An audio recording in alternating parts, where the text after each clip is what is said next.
Hi friends, welcome to Viji's life style. இன்றைக்கு நம்ம இந்த வீடியோவில் என்ன பார்க்க போகிறோன்னா, நம்ம எள்ளு உருண்டை எப்படி டேஸ்ட்டாக பண்ணுறத நம்ம பார்க்க போகிறோம். ஸோ வாங்க வீடியோக்குள்ளே போகலாம். இந்த சேனலை ஃபர்ஸ்ட் டைம் பார்க்குறீங்கன்னா மறக்காமல் சப்ஸ்கிரைப் பண்ணிடுங்க. கூடவே இருக்க அந்த பெல் ஐக்கனையும் கிளிக் பண்ணிடுங்க. ஸோ அப்போ தான் நான் ஃப்யூச்சரில் அப்லோட் பண்ணுற வீடியோஸ்லாம் நாங்கள் தவறாமல் பார்க்க முடியும். ரொம்ப சிம்பிளாகவே வந்து பார்த்திங்கன்னா இந்த எள்ளு உருண்டையை பண்ணிடலாம். இதுக்கு என்னென்ன தேவையான பொருட்கள்னு நம்ம பார்ப்போம். நான் வந்து பார்த்திங்கன்னா 100 கிராம்ஸ் எள்ளு எடுத்திருக்கேன்.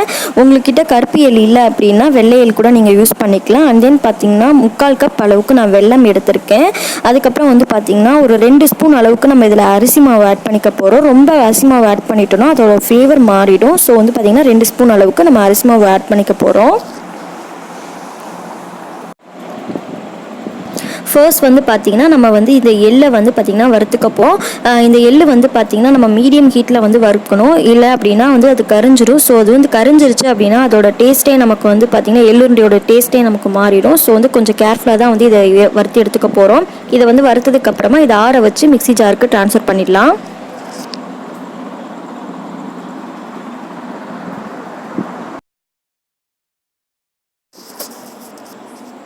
இந்த எள்ளோட வந்து பார்த்திங்கன்னா அரிசி மாவு ஆட் பண்ணி இதை ரெண்டையும் வந்து பார்த்திங்கன்னா நம்ம வந்து நைஸாக வந்து அரைச்சி எடுத்துக்கலாம். ஃபஸ்ட்டு இது இந்த மாதிரி நல்லா நைஸாக அரைப்பட்டதுக்கப்புறமா நம்ம இது கூட வந்து வெல்லம் ஆட் பண்ணி அதையும் வந்து பார்த்திங்கன்னா நம்ம அரைச்சி எடுத்துக்க போகிறோம்.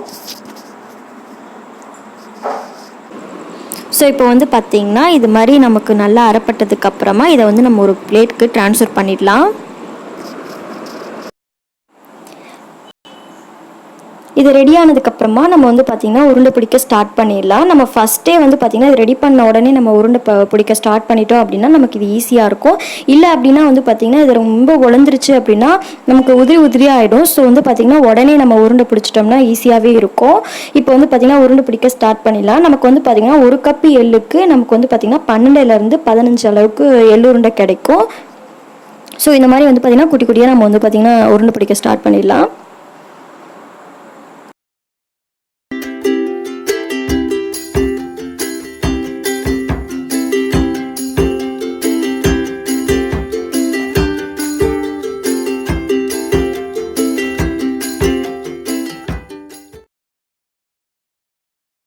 ஸோ அவ்வளோதான். இதை வீட்டில் நீங்களும் ட்ரை பண்ணி பார்த்துட்டு உங்களோட ஃபீட்பேக்கை என் கூட ஷேர் பண்ணிக்கோங்க. இந்த வீடியோ உங்களுக்கு பிடிச்சிருந்ததுன்னா லைக் பண்ணுங்கள், ஷேர் பண்ணுங்கள், சப்ஸ்கிரைப் பண்ணுங்கள். தேங்க்ஸ் ஃபார் வாட்சிங்.